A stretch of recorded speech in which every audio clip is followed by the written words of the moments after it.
Before coming here sa mission, mayroong isang pare nagtanong sa akin, Father Arnel, handa ka na ba? Ready ka na ba for the mission? Sabi ko, hindi nga Father eh. Pero sabi niya, anyway, no one is prepared in working in the Lord's vineyard. Wala talagang mga nakahanda. Kahit ngayong mga apostoles, hindi sila nakahanda, hindi sila handa. Pero what was important is that they go. Nung sinabi ni Jesus, go, they go. So yun din ang sinabi sa akin. No one is ready, but just go.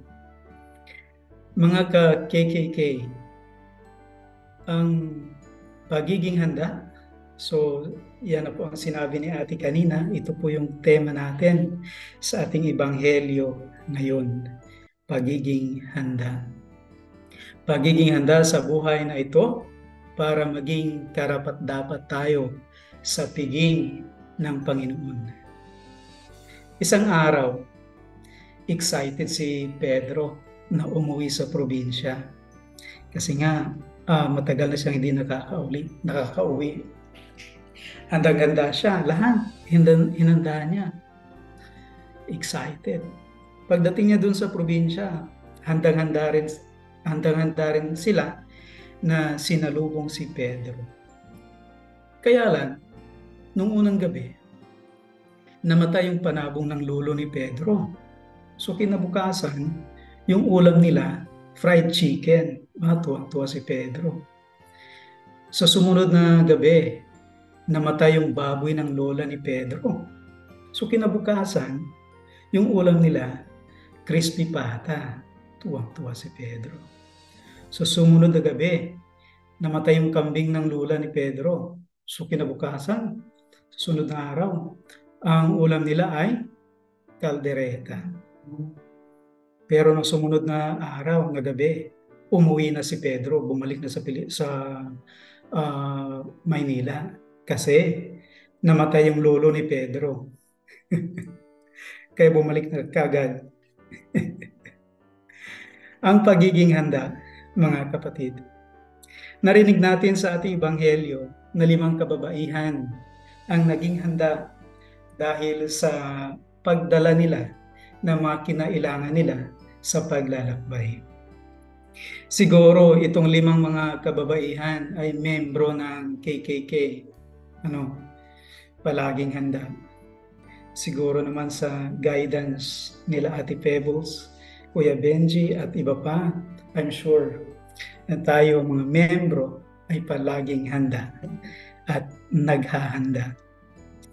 Alam ko pong narinig na natin ito maraming beses at marami na rin tayong mga pagninilay na narinig about sa ebanghelyo natin ngayon. But maybe it's time to ask ourselves, tanungin natin ang sarili natin, ano kaya ang mga nagawa kong paghahanda? At ano ang pinaghahandaan ko sa buhay na ito?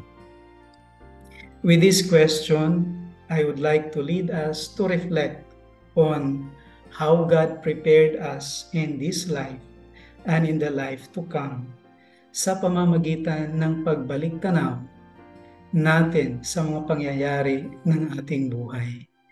Kanina, I was almost crying. Iiyak na ako sana sa sharing ni ate. Nakakaiyak yung sharing ni ate. Yun, maraming pangyayari sa ating buhay na minsan maganda at tumawa tayo. Minsan hindi maganda at tayo ay umiyak. Pero itong lahat ng mga pangyayari, ito po ay ang mga paghahanda sa ating buhay. Sabi nga nila, hindi mahalaga kung ano ang nangyari sa atin.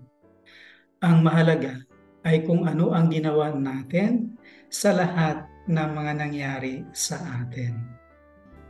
Nakaka-inspire ang sharing ni ate kanina. Ano ang kanyang ginawa sa nangyari sa kanya, sa kanyang husband, di ba?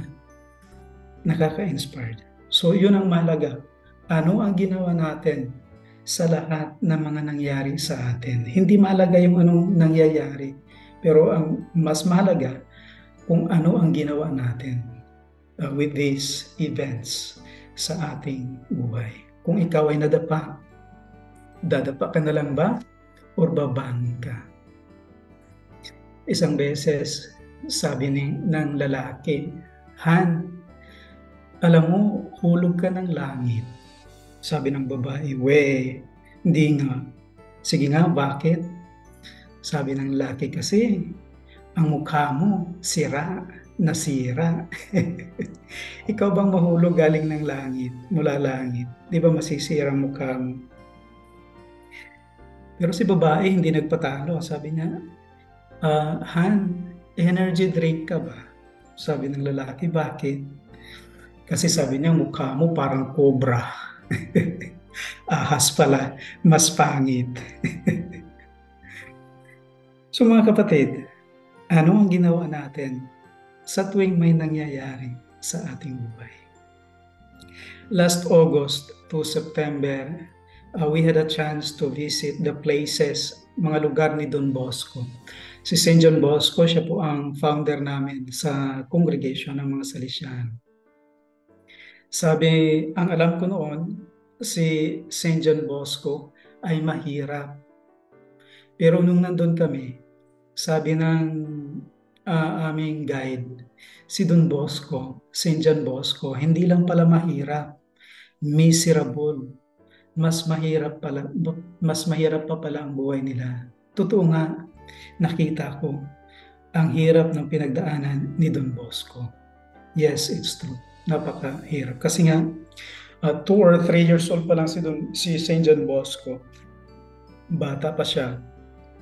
Nawala na siya ng ama. Namatay ang kanyang ama due to sickness.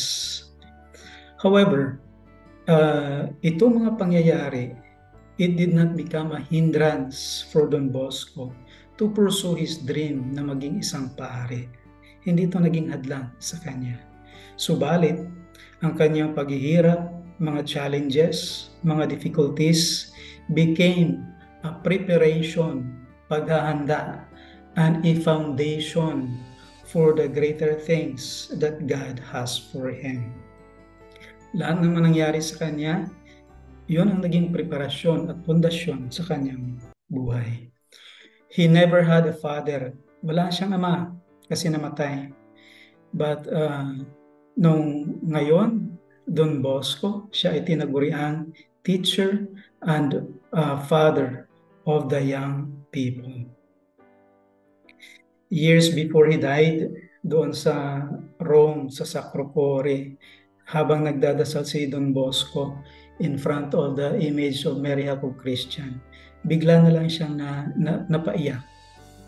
Kasi nakita niya sa past life niya, nakita niya doon the hand of God working in his life. So nakita niya paano siya inihanda ng Panginoon. Mga ka-KKK, I am sure we all have in common with Don Bosco, with St. John Bosco. Lahat po tayo ay may mga pangyayari sa buhay natin, gaya nung nangyari kay ate kanina. And with the eyes of faith, I am sure we can see the hand of God working in those events of our lives. No matter kung umiti tayo or tumawa tayo in those events, but this is how we are prepared for life and for God.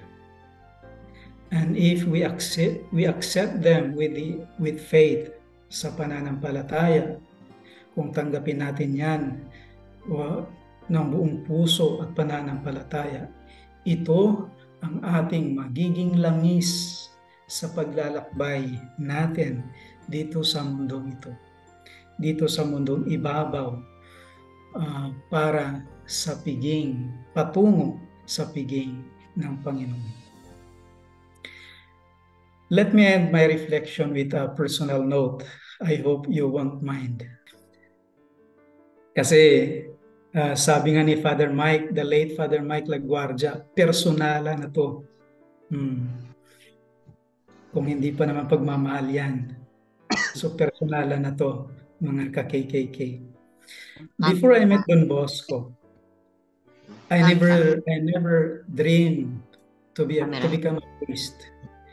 Ayoko maging isang pare. Ang gusto ko talaga ay maging isang sundalo, army. But after meeting Don Bosco through the Salesians, doon sa Samar, sa Borongan, nagbago ang lahat. And the rest is history. Like John Bosco, nawalan din po ako ng tatay. Hindi naman namatay, naghiwalay. So I have a broken family. Naghiwalay ang nanay at tatay ko. So because of that, and I have 4 siblings. Grabe ang paghihirap ng buhay namin. Grabe talaga. Pero nung nasa seminary na ako, doon ko na-realize how God prepared me in this life. Paano ako hinanda ng Panginoon. Sa lugar namin, nasa bundok kami, walang paaralan. So ang problema ko, paano ko mag-grade 1? Elementary. Buti na lang dumating yung isang tita ko, sabi niya, Arnel, doon ka na tumira sa bahay para makapag-aral ka. Yun, solve yung problema. Tapos, nung mag-grade 5 na ako at grade 6, kasi doon sa amin walang grade 5, grade 6, yun na naman ang problema ko. Tapos, yung teacher namin na galing Borongan, sabi niya, doon ko na sa Borongan sa amin kasi kailangan din kami ng tutulong doon sa bahay at kami na rin magpapaaral sa iyo. Yun, solve na rin ang problema. Nung high school, yun na naman ang problema ko kasi dahil nga sa pagiging pasaway, ayaw na nila akong papag-aralin. So yun na naman ang problema ko, high school. Tamang-tama, dumating ang Sisters of Mary, Boys Town. Ewan ko lang kung may mga graduate dito sa mga kababaihan ng Sisters of Mary, Girls Town. Dumating sila at grasya sa Diyos, nakapasa. Dalawa kami mga pasaway, kami yung nakapasa sa Cebu, doon Sisters of Mary. At yon, solve na naman ang problema. Pagkatapos ng high school, yun, nag-apply na ako for sundalo, for the army. Sa kasamaang palad, siguro because of the height, hindi ako natanggap. Hindi, kasi priority nila yung CAFGO that time. Tapos sabi nila, balik na lang po kayo next year. So I have 1 year to prepare again for application. With that 1 year na paghihintay, naghanap ako ng 1-year course, and it so happened na Don Bosco mayroong 1-year course. So I took up automotive. But yung 1 year na yun, when I encountered Don Bosco, that was the turning point of my life. Kaya after 1 year, instead na pumasok ng army, sa seminary ako pumasok. And the rest is history. O diba?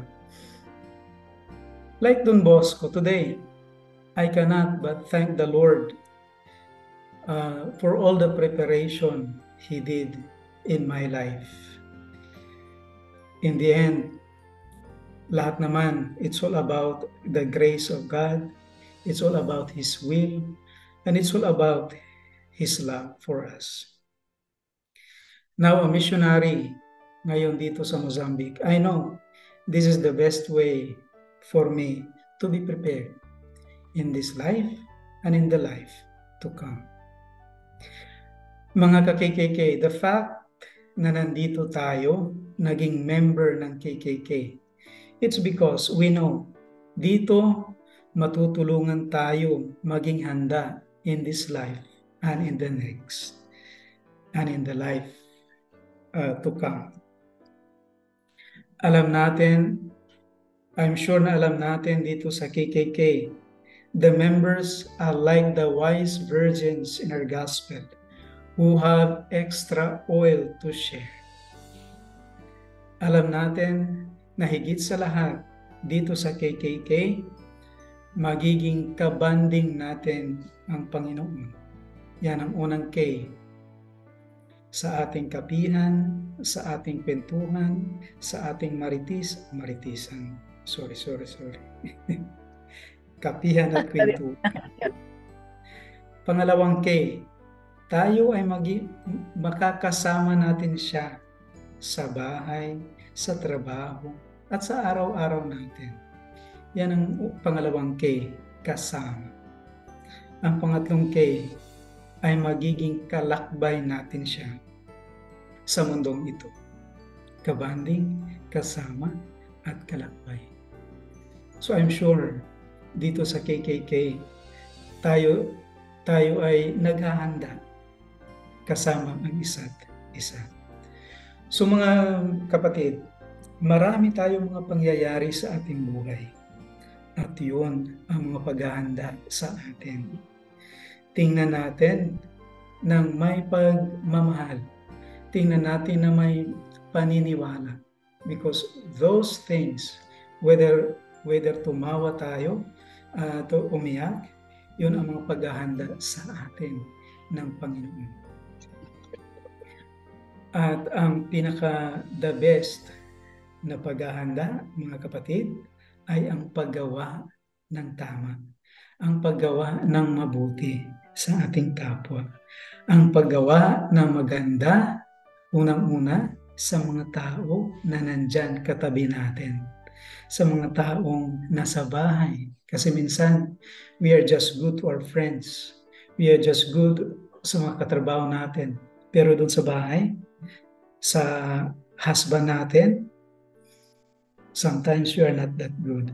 So unang-una, to do good to those who are with us and to those, to extend that to others. Last na lang to ate na story. I know we have heard of this story, but let me repeat it for us to conclude my sharing. Isang farmer, naglalakad siya sa kanyang farm. Tapos may nakita siyang scorpion, nalulunod sa tubig yung scorpion. Tapos tinulungan niya, kinuha niya. Pero nung tinulungan niya yung scorpion, kinuha niya, kinagat siya. He was stinged, di ba tumutusok yan yung scorpion. Nabitiwan niya. At ulit nalunod. Pangalawang beses, kinuha niya, tinulungan niya. Yun ang nangyari, tinusok ulit siya, ang sakit. Pangatlong beses, tinulungan niya ulit. Pero yun pa rin ang nangyari, kinagat. Isang magsasaka, sinabihan siya, pabayaan mo yan. Scorpion lang yan. Pabayaan mo yung malunod. Talaga tutusukin ka niyan kasi may may sting. Pabayaan mo yan. Pero itong sinabi ng unang magsasaka, the nature of the scorpion ay to sting. Yan ang nature ng scorpion. Pero ang nature ko ay ang tumulong at magmahal. Sabi niya, hindi ako magpapatalo sa nature ng scorpion. I will not allow the scorpion to overcome my nature. Yun din mga kapatid, our nature is to help. Our nature is to love. Huwag tayong magpatalo sa ibang nature. Kung may makita tayo mga nature na hindi maganda, hindi natin kalimutan. Our nature is to love and to serve our fellow KKK and others. At yan ang pinakamagandang paghahanda. Maraming salamat po.